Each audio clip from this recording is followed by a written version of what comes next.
So you're interested in purchasing the all-new 2024 Hyundai Santa Fe, but aren't quite sure which engine or powertrain option is going to be the right one for you. Well, behind me I have two 2024 Santa Fe SELs, one with the standard 2.5-liter turbo 8-speed wet dual-clutch transmission, and one with the 1.6-liter turbo hybrid powertrain with, of course, the 6-speed torque-converted automatic transmission.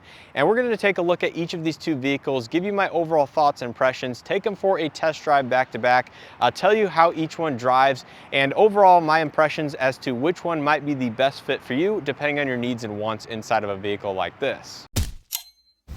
Now, it's hard to believe that about 8 or 9 months ago, I did this exact same comparison with the 2023 Hyundai Santa Fe Calligraphy as well as a hybrid SEL Premium. Well, for 2024, of course, the trim lineup has changed a little bit. Now you can get a Calligraphy hybrid in addition to the 2.5-liter turbo, and unfortunately, you can no longer get an SEL Premium with the hybrid as that trim has been entirely discontinued, but you can get an SEL, a Limited, or a Calligraphy over there in the hybrid. So there definitely are some changes to the packaging options and features and whatnot, but of course I do have other videos here on the channel going over that in a little bit more detail. But in this video I want to really focus on how each of these two vehicles drive, but quickly we are going to take a look at the exterior appearance, show you some of the very minor details between the standard SEL with the turbo as well as here in the hybrid, because you can probably tell a couple of them on the exterior already with these vehicles sitting side by side, but as a whole packaging is going to be extremely similar no matter if you get the turbo or the hybrid in any of the three available trim levels. So quickly, before we go ahead and take a look at each of these two Santa Fe's in front of me and of course take them for a test drive, I want to run through a list of details and things you really might want to consider when cross-shopping each of these two powertrains. Now for 2024, the price differential, no matter if you get an SEL, Limited, or Calligraphy, is going to be a $500 premium for that of the hybrid powertrain, either in front-wheel drive or all-wheel drive, because the hybrid is newly available in a front-wheel drive only version. Now when it comes to some of the other capability aspects, there's going to be a 2,000-pound towing capacity on the hybrid, again, no matter which trim level you do choose, where you do get a 3,500-pound towing capacity with the standard trim levels of the Santa Fe, and then the XRT in specific gets a 4,500-pound towing capacity. So there's going to be a 1,500-pound greater towing capacity over here with the 2.5-liter turbo, which was exactly the same as the previous gen Santa Fe when you did option the turbo versus that of the hybrid. So really no difference there versus the previous generation. And lastly, I think the biggest aspect that I will touch on a little bit later in this video is going to be the overall fuel economy. Now, believe it or not, the difference in fuel economy actually got much greater than that of the previous generation Santa Fe, both in the city as well as out on the highway. So here with the 2.5-liter turbo SEL all-wheel drive, it gets about 20 mpg city, 28 on the highway, and 23 mpg combined. We're looking over here at this SEL all-wheel drive, it gets an impressive 35 mpg city, 34 out on the highway, and 34 mpg combined, which is a big improvement over the previous hybrid. And again, it actually got a little bit worse over here on the 2.5-liter turbo. So there's going to be a 15 mpg difference in the city when you look at the fuel economy figures, which I think is one of the huge aspects and huge benefits to optioning the hybrid over that of the turbo. But again, it comes down to personal preference and what some of your needs and wants are inside of a vehicle like this. So taking a look at the vehicles in front of me, on my left I have a Serenity White SEL with the black H-Tex leatherette on the inside, and on my right I have a Rockwood Green Pearl SEL hybrid with the gray H-Tex. So this is the two interior color combinations available on the SEL, no matter if you get the gas or hybrid. So hopefully I will show you guys the difference between the black as well as the gray. So that is another nice aspect to accomplish here in this video. Now starting at the front end, just running through some of the standard equipment: LED projector headlights, running lights, and turn signals. That bar will illuminate in the center of the grille when the running lights or headlights are enabled. You have the active grille shutters at the front bumpers, as well as front and rear parking sensors, standard on every single Santa Fe, which is a great addition. Now you can see the H logo here at the bottom is going to be paint match or color keyed to the exterior paint you do choose. So I really do like that aspect. You can see the nice white contrast against the black over here, and then it is finished in a slightly darker green on that side. Now taking a look at the wheel and tire setup, you're going to get 18-inch wheels on both of these, but you will find a little bit more of an aerodynamic treatment on the hybrid. where this one is going to be the standard SE, SEL, as well as the XRT wheel design, although the XRT gets a full gloss black wheel paint versus this one, which is a machined and gloss black two-tone look to it. And I believe the tire size is going to be identical on both of these vehicles as well, given they do ride on the exact same tire. So there's going to be a look at the hybrid wheel option. You can see a little bit more closed in. You do still have the nice machine face with the gloss black inserts, but clearly a little bit more closed in to help with overall aerodynamics and fuel efficiency. Now, running down the side of each of these two vehicles, still have body color mirror caps, LED turn signal integration, no cameras or puddle lights. They are going to be heated, blind spot detection, Hyundai Digital Key 2.0, which supports iOS as well as Android compatible devices. Both of them will have the gloss black raised roof rails, gloss black B and C pillars, and yeah, overall a very boxy nature as we've come to know for this generation Santa Fe. Definitely a love it or hate it personal preference. Now, taking a look out back, there's really going to be not a huge difference in appearance. The hybrid badge, or the hybrid, excuse me, will get the hybrid badge with, of course, the H-Track if you do choose to get an all-wheel drive hybrid. Formerly, that was automatically the case if you did option that. And in terms of the exhaust setup, you can see there is a little bit of a turn down tip peeking out on the passenger side. So you do not get any nice chrome exposed exhaust tips like you do over here on the Turbo Santa Fe, which personally I do like the chrome tipped exhaust that is exposed to the rear end of the vehicle. I think it gives it a nice, you know, extra design element, if you will. And but overall, you know, that's just one of the other small key differences that will separate a turbo versus a hybrid. But outside of that, you know, rear backup sensors, you have the dual LED tail lamps, which I've showcased in some of my other videos. So you get the H pattern for the regular tail lamps, and then there's a secondary set at the bottom of the rear bumper, just in case the hatch is open and for other safety and regulation. Now, taking a look on the interior, I do want to go ahead and start quickly here with the black one. Black and gray interior options are going to be available. You have a nice amount of soft touch materials here, even in this SEL trim, with the padding up top, padding on the door armrest, good amount of lower door storage, 6-speaker standard audio system, and then power windows, mirrors, and locks with the automatic front 2 windows only, not for rear occupants unless you get a higher trim. There's the power driver's seat with 2-way power lumbar. Once again, the black H-Tex with the nice pattern on the back section.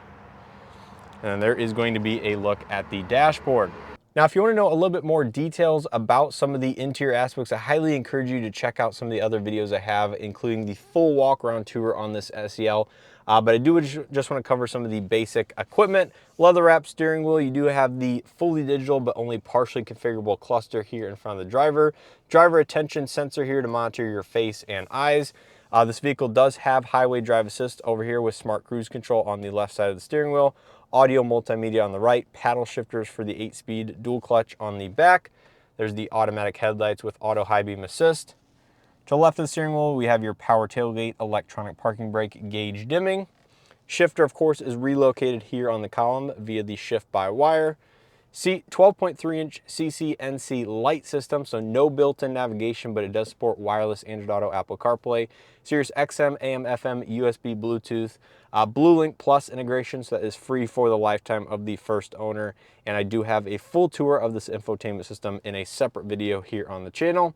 You get dual zone automatic climate control with heated front seats, small touchscreen integration for the climate controls, in addition to all the hard touch physical buttons, wireless charging pad and Hyundai digital keypad down here, USB-C integration, large cup holders. There's a look at the center armrest, nicely padded. It does have the dual function, so you can open it from the front or the back. And then additional storage space beneath the floating center console, which is great for additional items or larger bags. Now, even here with the black interior, you do get the lighter gray accented headliner, LED vanity illumination, manual dimming interior rearview mirror, and then you do have the BlueLink SOS overhead LED illumination with the touch type controls, which is actually a nice contrast against the lighter headliner, but personally not too much of a fan of the touch type controls for the illumination. But yeah, overall a very, very nice interior, considering this is just one step up from the entry level SE, which of course you cannot get in the hybrid. Now, taking a quick look at the second and third row seats, just so you get an idea of kind of what the colors in the interior looks like. Materials do follow through from the front. There's the bench second row seat, which comes standard in everything but the calligraphy trim. You have the power release functionality to gain access to the third row. And then in terms of amenities, you get USB-C charging. You have the slide out bin for additional storage space. Vents located on the B pillars, and then the overhead LED lighting is going to be located on the two sides, given they does not have the overhead panoramic sunroof. So yeah, that's just a quick rundown, I guess, of the interior here on the black one. Now go ahead and taking a look at the hybrid over here. Pretty much everything is going to be the same outside of the color combinations and the materials used. So you have the same soft touch materials here on the door panel, but you can see with the gray interior, you get a darker gray accent upper and lower with the lighter gray accents to match the seats and dashboard designs here for the padded armrests. Same power windows, mirrors, and locks with the automatic front two windows. There's the power driver's seat with two-way power lumbar. And then the lighter gray H-Tex, which again is still perforated, same overall pattern stitching. And then there is a look at the dashboard. Now immediately taking a look at the dashboard, you can see here with the gray interior, the colors are going to be very different, specifically here on the passenger side upper glove box, and the steering wheel itself is going to be the lighter H-Tex leather material just to match the seating surfaces, which to me, I'm not a huge fan of the lighter steering wheel just because it can show dirt and oils over time. But that is going to be the case if you do choose this gray option. You still get the same instrument cluster and overall infotainment system, although this one does have a few EV specific or hybrid specific menus, including the idle mode that you can see right there, and the little ready and EV icons over here on the left hand side, just to show you whether or not you are in eco mode or using the engine to power the vehicle along with the battery hybrid system. And then there is going to be the current battery level for the small integrated high voltage battery. Same feature set, like I said, highway drive assist 1, smart cruise control, lane follow assist. There's the audio multimedia. No difference over here to the left side of the dashboard. You can see the engine just kicked on to charge the high voltage battery. CCNC light system, so no built-in navigation, but you do have a dedicated hybrid pages. Again, it shows you more details, including the electric motor use, the current fuel economy, and a nice graphic here to show you where the power is coming from, whether it's the engine, electric motor, or the battery, or a combination of them in general. Dual zone automatic climate control. You do get the driver only mode here for a little bit of additional efficiency here in the hybrid. So that's something that Hyundai has done, I believe, for at least the last 2 generations of hybrids, if not just a little bit longer. There's the wireless charging pad, USB-C charging. Nice amount of storage here in the center armrest area. And you still have the nice storage down below the center console as well. And here with the lighter gray interior, you still do get the same color headliner as the black one. So do keep that in mind, as both will come with the lighter gray headliner just to help it lighten up the cabin a little bit. And I think it matches the overall seating surfaces and seating color quite well. So that's a look at the front seat. Taking a look out back real quick. Once again, all the materials will follow through from the back for the door panels and the color combinations. Still have the bench seating here with the darker accented seat belts. And then stepping inside here in the cabin, same USB-C charging. There's the storage bin for the pullout. And then you have the map pockets, AC vents on the B pillar. And yeah, that is pretty much going to be it in terms of, I guess, overall space and stuff inside of the cabin. Now, one thing I know I've gotten questions about in my past videos on Hyundai products, specifically some of the hybrids, is spare tire availability. Now, with the internal combustion Santa Fe, you will get a temporary spare tire in the underside of the vehicle, but here with the hybrid, you do not get that. You get a temporary roadside or tire mobility kit, excuse me, which is seen right here. And then there is going to be part of the hybrid battery system that takes up a little bit of your additional trunk space. So it is kind of split into 2 sections there. So one important note is you cannot put the retractable cargo shade down here, which formerly can stow in here in the gas versions of the Santa Fe, because this box and the hybrid system is taking up a little bit of components there. And then we take a look underneath the vehicle. As you can see, there is no temporary spare tire, which like you would normally find in the gasoline-powered Santa Fe. And taking a look at some of the provisions down here, it may be possible to mount it, although I can't say for certain. You can see the little rubber pads, which appear to be the exact same pads that are going to be found on the gas Santa Fe, but maybe either the muffler over there or some other aspects get in the way.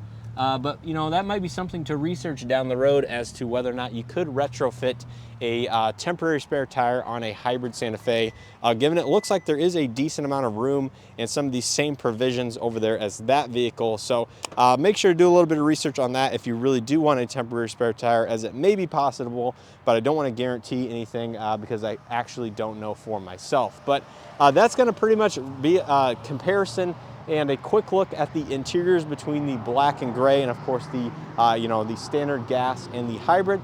Now let's go ahead and set up some cameras inside of each of these vehicles, take them for a test drive, and give you my overall impressions and which one I think is going to be the better pick depending on what some of your needs are and stuff like that. Okay, so starting out here in the 2.5 liter turbo, regular gasoline internal combustion Santa Fe.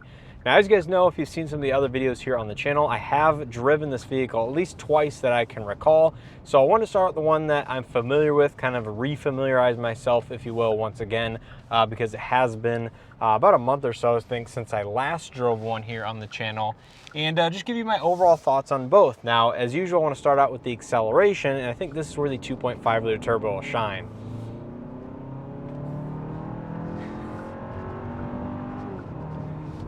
Yeah, that is definitely the case, but it will be interesting to see the hybrid and how it performs on acceleration, because it's certainly no slouch, but I think this is going to be the performance king out of each of these two vehicles. So this engine produces 277 horsepower and 311 pound-feet of torque through an 8-speed wet dual-clutch transmission, and either front-wheel drive only or all-wheel drive if you do select the all-wheel drive button, and of course equip it with all-wheel drive.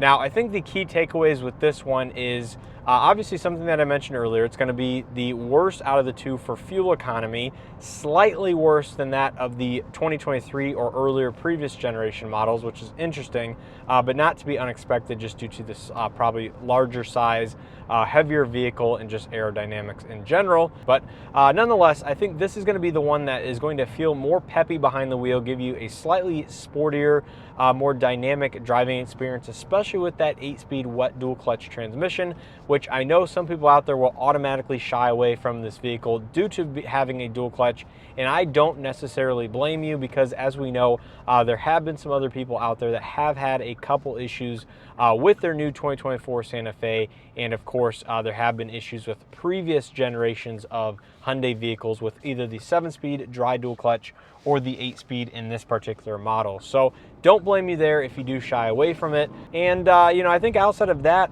it's pretty much going to be, you're going to hear the engine at all times. This vehicle does have the engine stop-start system, so obviously at stop signs, stop lights, stuff like that, the engine will shut down, and it will be a little bit quieter here on the interior, but it's not going to be dynamically switching the engine on and off like the hybrid will be, or I expect it to be.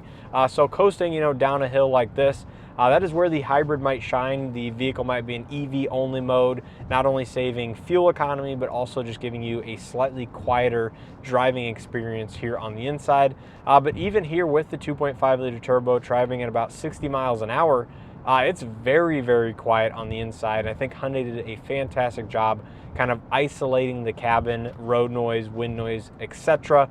Here for this latest generation. But overall, in terms of ride quality and handling, it will be interesting to see if I can notice any differences here with the two vehicles, given they do share the exact same platform.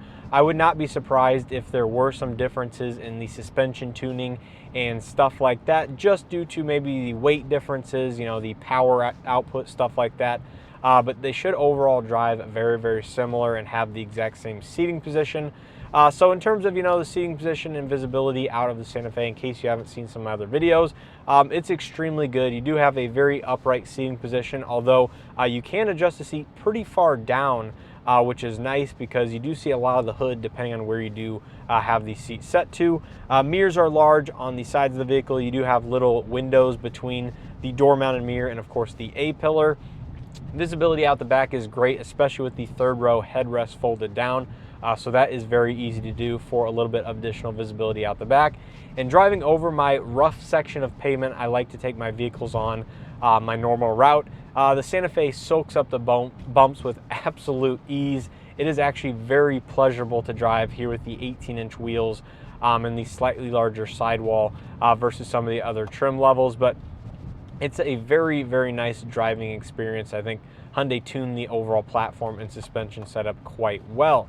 Now here we are, we're actually driving through a school zone, and the camera also picks up some of the signs on the side of the road, as well as if you do equip a model with built-in navigation. Obviously this vehicle, both these vehicles I'm driving does not have built-in navigation, but it does pick up a lot of the roadsides and display them here on the instrument cluster, including the pedestrian, crosswalk, the of course speed limits, everything like that, which is very nice and a upgrade over the previous generation Santa Fe. Now taking off from a stop here at the stoplight, the dual clutch certainly will give you a different sensation than that of a traditional automatic, not to even bring in the hybrid powertrain, which of course uses an electric motor in addition to the internal combustion engine to help power the vehicle. But I think that is one area where you're going to notice the biggest difference in how the two vehicles drive. Is the dual clutch has a slightly different engagement. It's not instant like a torque converted automatic where you lift off the brake, hit the accelerator, and you're immediately moving. Depending on if you've driven a dual clutch before, you start lifting off the brake and the vehicle may or may not start to creep depending on the settings, as well as your terrain, whether you're on a hill, anything like that. And then once you start to accelerate using the accelerator pedal, the clutches will eventually grab, and it'll be a pretty instant response at that point. But stop and go is kind of where the dual clutch transmission will give you an entirely different sensation from that of traditional automatics, but also the hybrid powertrain, which we're going to jump in here in a second, which will use the electric motor and of course the battery pack to instantaneously pull you away from a stop. Now coming up to the on-ramp here for the interstate, one difference is also going to be the drive modes available. All three vehicles are going to have a Sport, My Drive mode, as well as a Snow mode for all-wheel drive equipped Santa Fe's. But here in the 2.5 liter turbo, you're going to have a normal drive mode, and in the hybrid, you're going to have an eco drive mode to replace that normal, likely for the additional efficiency that people are going to be targeting. But anyways, putting it in Sport mode and hustling it around some of these corners, the Santa Fe will hold its own for what it is, that's for sure. About 65 miles an hour, and that's about the limit of it. But as you can see, we're pretty much already up to speed. Going to be passing a transport truck with a new load of F-150s on it, so cool to see those rolling out. This is the Refresh 2024 model. And there's actually a Ford Edge on there, which is interesting to see. I think that actually is discontinued. But anyways, engaging the adaptive cruise control and other driver safety systems is very easy here in the Santa Fe. So simply press the cruise control icon, lane follow assist, and you are immediately at the set speed. Now, I really do like Hyundai's driver assistance technologies. It centers you in the lane really well. The adaptive cruise control has plenty of distance settings, and you can configure the response time and everything on the infotainment system to better tailor it to your needs. But let's go ahead and test out the eye tracking system and see if I can get it to warn me on the cluster.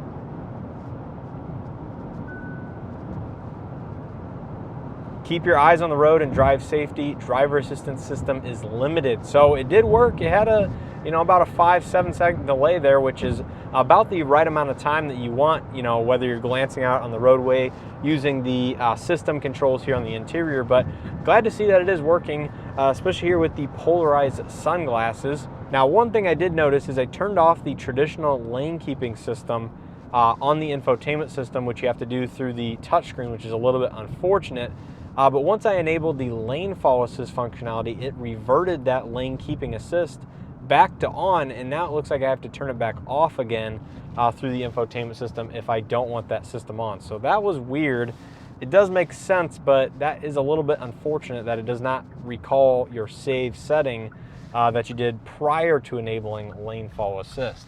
Okay, so setting out here in the Santa Fe Hybrid, immediately I'm getting a totally different sensation as to, the hybrid electrification, switching between, EV only and the, of course, 1.6 liter turbo that is also found underneath the hood. Now, I'm very curious about how the acceleration is going to feel and how maybe Hyundai has revised the hybrid setup versus the previous generation to see maybe if this one's capable of running in EV only mode a little bit more frequently, a little bit higher of speeds, etc. Because I know they did make a couple changes just to make it probably a little bit more robust and of course make it a better performance as a whole. Now I am going to switch it into sport mode. We are one tick below 50% high voltage battery. So hopefully that doesn't hurt us too much. I'm going to go ahead and let this truck go by so I can have a little bit of a clean acceleration run.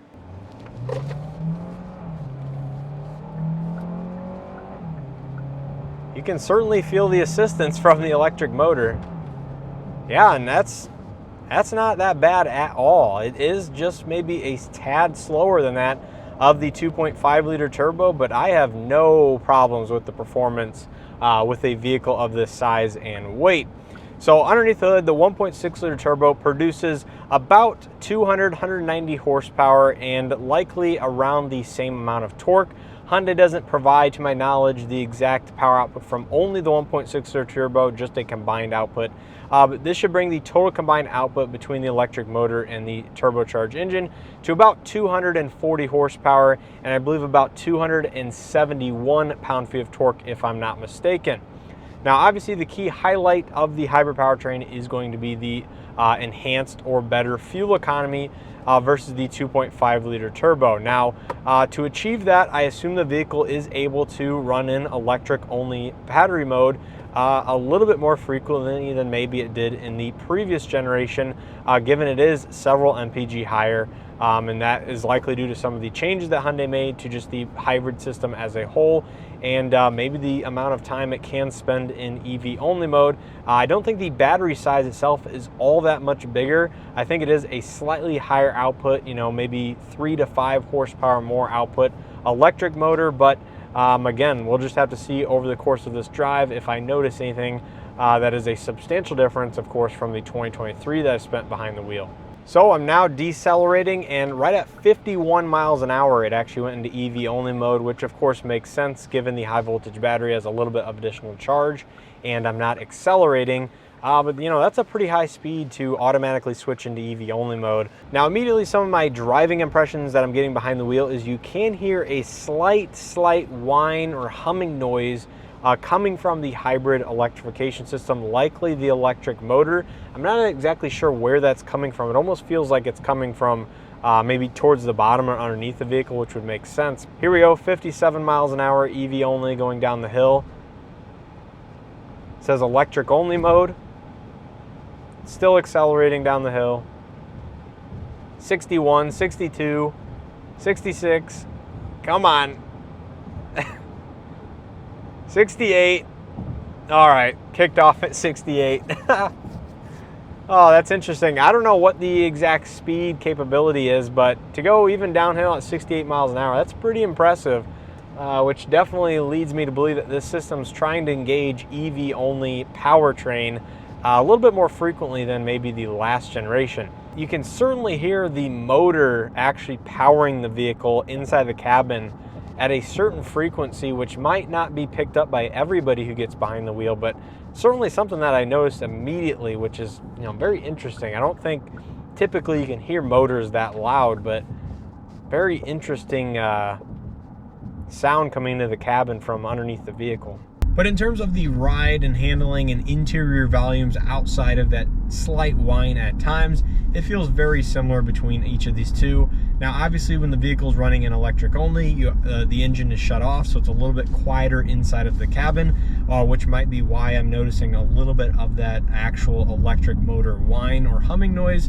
But ride quality seems very similar. I'm not noticing anything over my rough section of pavement I like to take the vehicles over. You know, noise levels in terms of wind, ambient conditions, all that feels very similar. And here we are traveling about 32 miles an hour, all in electric only mode. And I think to me that is really one of the benefits of a hybrid powertrain, is just how quiet it can get inside the cabin, driving around town only in, you know, battery electric mode. And then of course you don't have to worry about, you know, the running out of energy in the battery system, because the engine obviously can power the vehicle and charge the high voltage system depending on the conditions. So, you know, I think that is really the highlights of a hybrid battery system to everyday people out there that don't want to deal with charging their vehicle or anything like that. Is just you know, driving around town, filling it up maybe, you know, every 2, 3, 4 weeks, depending on the fuel economy getting and how often you can drive in the electric only modes. But obviously that will come down to how you drive the vehicle, how efficient you can be, and what type of driving you're doing. So yeah, foot off the brake. Looks like the engine kicked in pretty quick there, which was surprising.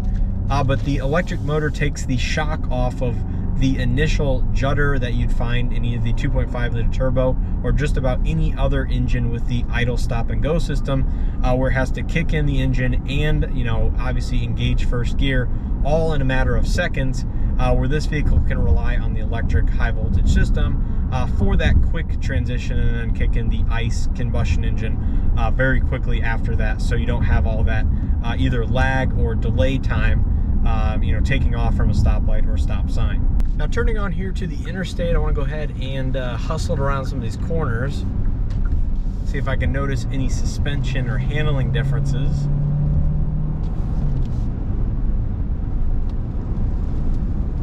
And really, I can't. I mean, it feels very, very similar.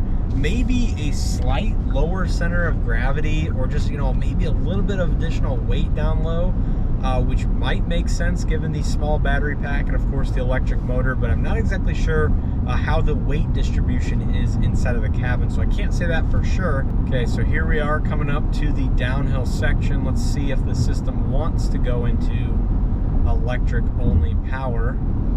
I think I was able to do that in the last generation Santa Fe under a certain speed. But here we are going down the hill. Unfortunately, it does not look like it wants to do it. And now I've switched on the smart regenerative braking mode, which essentially uses some of the radar and adaptive cruise control equipment to detect the vehicle in front of you and actually slow you down and keep you about the same distance. And it looks like the system actually was not reacting quick enough to max out regen as I was coming up onto nearly stopped cars. So that is interesting, but some vehicles actually have enough regen capability in their hybrid systems to slow the vehicle down to nearly a complete stop. And unfortunately, that does not appear to be the case here with the Santa Fe, because likely due to the slightly smaller electric motor or the single motor setup found in this vehicle, where some other hybrid systems have a dual motor or just more than one motor in the hybrid system itself. So a little bit unfortunate, but that smart regenerative braking system certainly does work under most situations, and actually maximizes the amount of regen capability, given it can vary its amount of regen due to the varying speed for the vehicle in front of you. So think of it as adaptive regen rather than adaptive cruise control. It's just varying the amount of regen that energy that you're regaining from the vehicle in front of you due to their varying or changing speeds. Yeah, I think that is gonna round out my test drive here between the 2.5 liter turbo and this hybrid powertrain. Now I'm gonna go ahead and head back to the dealership and give you my final thoughts there. But I am very, very impressed with how the hybrid Santa Fe drives. I probably would pick this one over the 2.5 liter turbo if I was in the market for a vehicle in this size and segment. But yeah, I think it's a very impressive vehicle. It drives very similar to that of the last generation, but I think it does do electric only and switches dynamically a little bit more often than maybe the last generation did. Likely to net out just a little bit better fuel economy and overall efficiency from the very similar powertrain. So you joined me a few days later up here at the Mama 24 Spring Rally, and I want to kind of just quickly wrap up this video. I know it's a little bit on the longer side, and give you my overall final thoughts and which one I would choose if I was in the market for a 2024 Hyundai Santa Fe. I would choose the hybrid. I'm just going to go with that answer. I think it is the one that I would personally, out of the two choices, go with if I were to purchase one of these vehicles for a family or just an everyday daily driver. I think the lack of a dual clutch transmission, so the 6-speed torque converted automatic, would be one reason, and the additional fuel economy would be the biggest reason. I mean, 15 mpg difference or spread between the two is a ton a fuel, especially the more you drive, obviously. But if you're kind of a light driver, lower mileage each year, then it might not be as big of a difference. But I think the $500 premium is well worth it for the average driver out there, in the fuel savings that you'll recoup in just a couple of years. So those are the two reasons that I would choose the hybrid. I think it has a good amount of power. It's not underpowered by any means. I just think the reliability with the 6-speed automatic would be better over time as well. And yeah, that's the one I would choose. Let me know your thoughts and comments down in the comment section below. As we are filming this, I am just about to cross the 20,000 subscriber threshold. So I really do appreciate all the support here on the channel over the last couple years. And I really couldn't do all of the stuff that I'm doing here during this rally without your guys' support. So I appreciate you guys watching. Hit that subscribe button if you guys haven't already, that like button if you guys enjoyed or found this video helpful. And let me know your thoughts on the subject down in the comment section below, which one you would choose if you were on the market for a all-new 2024 Hyundai Santa Fe. They are pretty much readily available at this point in all trim levels, all configurations. I know the calligraphy hybrid is still a little bit hard to get depending on which exterior color you want, but that should be improving very, very greatly over the coming months going into the 2025 model year towards the end of this calendar year. But with all that being said, I hope you guys enjoyed this video as always. I appreciate the support. Consider becoming a channel member if you guys want to support the channel even further. And as always, hope to see you guys in the next one.